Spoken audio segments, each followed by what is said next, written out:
So, gising na, bangon na, at may hatid kaming sorpresa. So, pagalingan na naman tayo sa kasabihan dito, ha? Dito sa UH Quiz Sabihan! Pero bago ang lahat, welcome back, Miss Lee. Oh, thank you, thank you. Ito na mga kapuso, mag-iikot na naman ang ating pambansang Jusa para subukin ang ating mga kapuso. Hi, Jusa! Quiz Sabihan na! Jusa! Happy Tuesday, Jusa!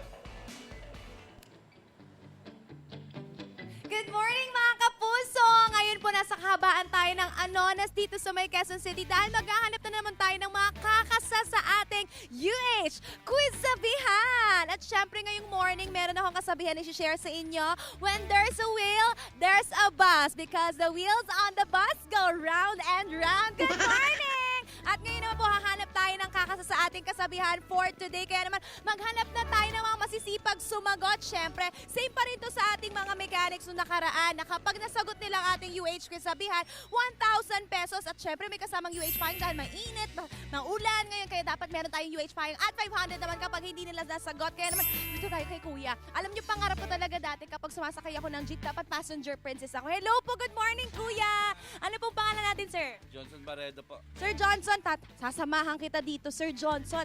Alam niyo, ito yung paboritong pwesto ko pag sumasakay dati sa jeep tapos nagmo-moment ako dito na parang nasa music video. Sir Johnson, saan po ang biyahe natin today? City of Lanonas po. City Hall, Anonas. Kada araw, sir, nakakailang biyahe tayo? Depende po ma'am kung sa condition ko kung tinatamad o hindi. Ngayon po ba, sir, okay na po ba ang kitaan na yun as a jeepney driver? Kasi medyo nag-okay na po ang presyo ng gas. Sa ngayon ma'am. Hindi pa rin po hanggang ngayon, sir, pero nakakabawi-bawi naman po. Bawi din po, pangkain. Pangkain. Dadagdagan natin ang pangkain niyo, sir. Magaling po ba kayo sa kasabihan? Hindi lang po siya. Try natin yan, Kuya Johnson, dahil morning na morning, bibigyan ka natin ng 1,000 pesos kapag nasagot nyo ang ating kasabihan. Pag hindi naman, 500 pesos pa rin. Ready? Ready? Okay, ito po, fill in the blanks lang. Knowledge is blank. Power.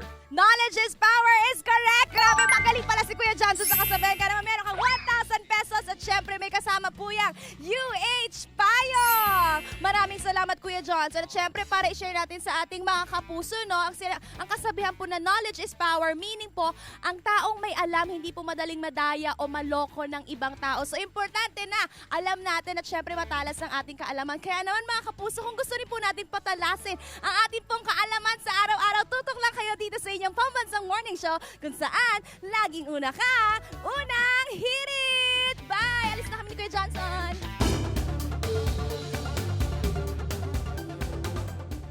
Oh, dito rin, hindi kayo pwedeng maiwan, ha? Dapat mabilis ang isip sa UH Quiz Sabihan! Ayan, may instant surpresa kapag tamang sagot sa tanong ni Jusa. Aha. Jusa, anong kasabihan mo ngayong umaga? What is? Magandang umaga mga kapuso! Nandito pa rin po tayo sa kahabaan ng Anonas ngayong umaga dito sa Quezon City dahil isa na naman po itong araw ng panibagong kasabihan. Kaya naman kung ako po ang tatanungin nyo, naniniwala po ang sa kasabihan. Kung ayaw, may paraan. Kaya kung gusto mo, ikaw na lang! At syempre mga kapuso, hindi natatapos dito ang ating kasabihan dahil magkakaroon ulit tayo ng UH Quiz Sabihan. At alam nyo, may maganda akong balita sa inyo dahil may nakita ako dito na parang pwede nating tanungin ang ating kasabihan. Alam ko, feeling ko nakita nyo na to sa social media. Kaya naman, bugs, di ba? Parang, ay, good morning po! Good morning! Hello! I-istorbohin ko po kayo sa inyong pagtitinda ngayong umaga. Ano pong pangalan nyo? Henry po. Henry! Ang ganda naman po talaga ng pangalan ho ng inyong tindahan, eh, no? Bakit naman po yan ang napili nyong pangalan ng tindahan ninyo? Dahil combination po ng siomay at tomboy. Wow! Proud na tomboy siya! Yes, ano po mga tinda nyong siomay po dito? Ito po, Japanese siomay, chicken siomay, tapos pork siomay po. Pork siomay, Japanese at chicken siomay. Magkano nyo naman po binibenta itong mga to? Ito pong pork siomay, 13 pesos po. Itong chicken siomay, 13 pesos. Japanese siomay po, 14 pesos. Ah, mura! At malalaki po yung siomay niya ni Sir Henry. Sir Henry, bakit naman dito kayo nakapwesto ngayon? Dito po talaga kayo nakapwesto? Dito kayo naglalagi? Opo, minsan po din dun po sa Project 4 po sa Cubao po, sa 20th Ave Corner. Ah, Kalanchaw. Project 4? Opo, sa may 20th Ave Corner, Kalanchaw po. Ay, maganda yun, no? Parang gusto ko po mag-branch out po kayo doon po sa Project 4, tapos pangalanan yung Project Shomboy. O kaya doon po kayo sa may parang Marikina para parang Shomboy. Pwede rin po ito sa mga bakla, ganyan. Papalitan lang po natin ng syokla. Opo, pwede. Pwede mag-branch mag-branch out na po kayo. Ngayon naman po, syempre, kailangan, dahil nandito tayo ngayon sa UH, kailangan magaling po tayo sa kasabihan dahil pandagdag po una natin sa ating Shomboy business for 1,000 pesos at UH Payong. Makakakuha po kayo nun kapag nasagot nyo ang kasabihan natin. Magaling po ba kayo doon, Sir Henry? Opo. Yeah, itatry natin ang kaalaman ni Sir Henry pagdating sa kasabihan. Kaya naman, ito po ang iyong kasabihan for today. Fill in the blanks. Ang taong walang kibo, nasa loob ang blank. Nasa loob ang kulo. Ay, correct! Ang taong walang kibo, nasa loob ang kulo. Dahil dyan nanalo ka ng 1,000 pesos. May kasama pa yung UH Payong at dahil special ang mga Shomboy sa puso natin, meron kayong kasamang cup for today. At syempre, hindi ako papayag na hindi ko matitikman tong siomay mo. Titikman na natin ang siomay ng mga tomboy. Ito ang gusto natin. So dito po ako sasakay sa likod niya. So makikikain po tayo. Ano po ba ang pinakamasarap na flavor dito para sa inyo? Pork siomay po. Pork siomay. Alam niyo mga kapuso, wala to sa script. Pero dahil gusto kong kumain ngayong umaga, makikikain tayo. Pork siomay daw titikman natin this morning. Again, nandito po kami ngayon sa kabaan ng Anonas. Pero naglalagi din po siya sa ibang lugar. Meron din po siya sa Project 4. Sabi ko nga mag-branch out na siya sa Parang Marikina. Okay, tikman po natin. Isang piraso lang po kasi mahiyain ho ako. Ayan. Tapos po, meron na po siya dito mga bawang, kalamansi. Meron na din po siyang chili oil. Kompleto na talaga mga kapuso. So titikman po natin ang sarap ng siomay po ng isang Shomboy. Diba? I love it. I love it. So tikman po natin. Ito po ba may kasama na po tong kalamansi? So gano'n katagal na po kayo sa business na ito? Actually, mag-1 month pa lang po. Pa lang. Hindi ko po ina-expect na magti-trending po yung post ko. Oo, actually po, nakita ko yung post ni Sir sa social media. Tapos parang sabi mo, parang nung una pasukukan na talaga sa pagnenegosyo. Kwentuhan mo naman kami dun sa journey mo sa pagnenegosyo. Kasi nung mga unang araw po halos wala talagang bumibili kasi marami po akong kompetensya. Yun nga, ibang vendors din. Siyempre, nung una po talaga parang naninibago yung mga tao.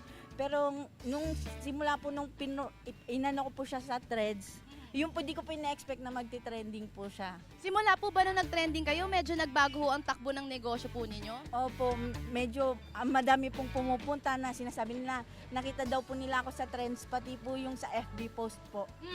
Kamusta naman po ngayon? Ngayon na medyo sumisikat na kayo, sumisikat na po yung inyong negosyo. Okay naman po ba, nakakahabol po ba yung stocks nyo sa araw-araw? Kasi syempre kung maraming tao, marami na rin bumibili. Minsan po nasa sold out na din. Maaga na kayo nakakauwi ngayon, so nagpaplano ka na bang mag-branch out ngayon yan? Pinag-iisipan pa po kasi dinidevelop ko pa po yung yung That's My Shomboy. Ito po bang negosyo nyo na to, kayo po ang nagtitimpla ng siomay? Hindi po, actually may supply. Dati po ako, kaya lang hindi ko po kasi kinaya. Kaya naghanap po ako ng supplier. In fairness, ang sarap po talaga ng siomay ni Sir Henry. Kaya maraming salamat, Sir. Congratulations. Nabigay ko na ba yung 1,000 mo? Buti naman. Pandagdag negosyo. Maraming salamat, Sir Henry. Congratulations. At kung gusto niyo po ng siomay na nandito po sa Anonas ngayong araw. Thank you po.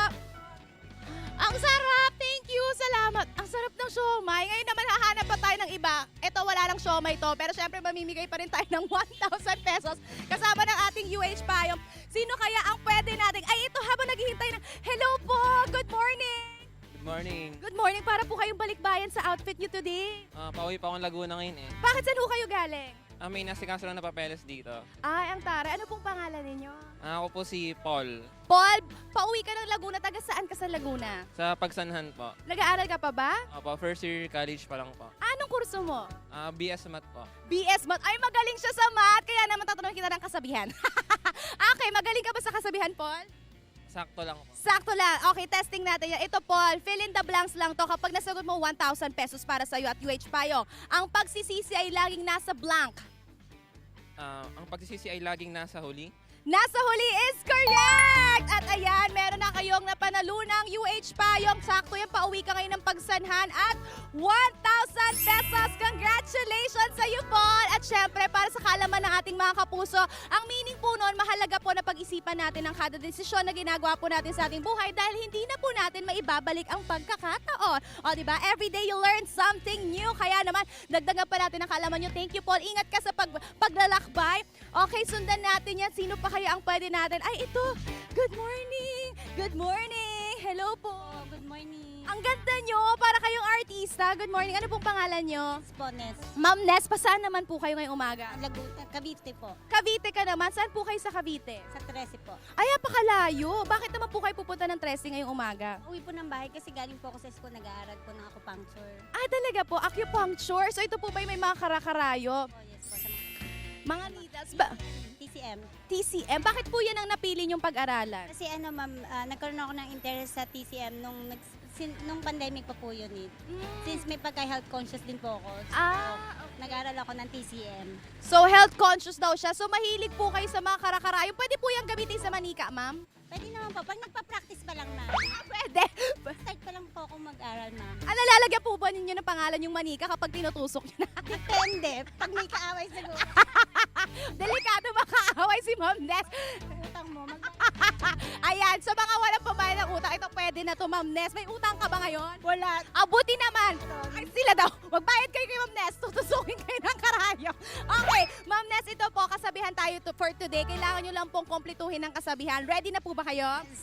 Okay, for our kasabihan, ito po, better late than blank. Sorry. Better late than sorry is wrong. Better late than never. Nakakabahan eh. Okay lang yan, never say never, di ba? Pero don't worry, meron pa rin po kayong 500 pesos, Ma'am Nes. At syempre, meron tayong UH Payong. Perfect yan pang biyahe, lalo na mainit. Thank you, Ma'am Nes. Thank you. Huwag niyo po akong tusukin ng karayo, Mama. Ano lang po, laro lang po ito. Utang. Yung hindi na nagbabayad ng utang. Kaya humanda kayo pag di kayo nagbayad ng utang kay Ma'am Nes. Kaya naman mga kapuso, maraming salamat Ma'am Nes. Mga kapuso, yun nga po ating kasabihan, better late than never, no? Minsan po natatakot tayong gawin yung mga bagay kasi feeling natin nahuhuli na tayo. Pero masayang po ang pagkakataon kapag hindi natin tinik at ginawa. Kaya naman, for more learnings and kasabihan mga kapuso, tutok lang kayo dito sa inyong pambansang morning show kung saan laging una ka, unang hirit! Hello mga kapuso, nandito pa rin tayo sa Quezon City. At syempre, ito na naman po tayo sa ating UH Quiz Sabihan kung saan, syempre hindi ako magpapahuli. Meron po tayong kasabihan for today. Ako po ay naniniwala sa kasabihan, ang taong hindi magmahal sa sariling wika, malamang gusto ng mangibang bansa. Ay, ngayon naman alamin natin kung marunong pa rin po ba o maalam pa rin sa kasabihan ng ating mga kapuso. Simulan natin dito kay Tatay. Good morning! Nakatulala ho kayo. Inaantok ko ba si Tatay? Hindi naman po. Gigisingin namin kayo tayo. Ano pong pangalan ninyo? Oscar, mabuti po. Sir Oscar, nagtitinda ho kayo ng Taho. taho. Gaano karaming taho ho nabibenta niyo sa isang araw? Kunti lang, kasi mahina lang naman kumita. Mahina ho kayo kumita. Dagdagan ho natin ang kita niyo ngayong umaga. Magaling ho ba kayo sa mga kasabihan? Depende ma'am. Depende. Papagalingin natin kayo, Sir Oscar. Ito po ang inyong kasabihan for today. Kailangan nyo na kong kompletuhin. For 1,000 pesos, ang buhay ay parang gulong. Minsan nasa ibabaw, minsan nasa... Ibaba. Mali, sir. Minsan ho ay nasa vulcanizing shop. Ay, pwede po yan. Minsan nasa ibabaw, minsan ay nasa Ibaba. ibaba or ilalim is correct. 1,000 pesos for you, Sir Oscar. Congratulations. Maraming salamat po. Naku, sana marami ho kayong mabenta ngayon na taho. At syempre, meron ho kayong UH Payong para protektado ho kayo sa init at sa ulan. Congratulations, Sir Oscar. Maraming salamat. Hanap pa po tayo naman. Salamat din po. Marami po tayo dito mga kapuso na syempre gusto hong makisama sa ating UH Quiz Sabihan, no? Para naman po manalo sila ng 1,000 pesos. Kaya ito, maghanap po tayo. Sino ho kaya ang Hi po! Good morning! Ano pong inaantay natin dito, nanay? Sasakay ho ba kayo ng jeep? Hindi po. Saan ho kayo papunta? Papunta palengke po. Papunta ho kayo palengke. Bakit ho? Anong bibilhin ho ninyo? Ulam po. Ulam! Ay naku, masarap po yan. Anong balak niyong ulamin ngayong tanghali? Nag-iisip pa po. Nag-iisip pa kayo, magsasuggest ho kayo. Masarap po yung siomay. Siomay rice. Ngayon, nanay, meron po kaming palaro ngayong umaga. Meron tawag UH Quiz Sabihan. Ngayon po, tatanungin ko po kayo ng kasabihan ko. Kompletuhin nyo lamang. Ready na po ba kayo? Okay po. Okay, ito po ang iyong kasabihan. Don't judge a book by its... Kukompletuhin po natin. Don't judge a book by its...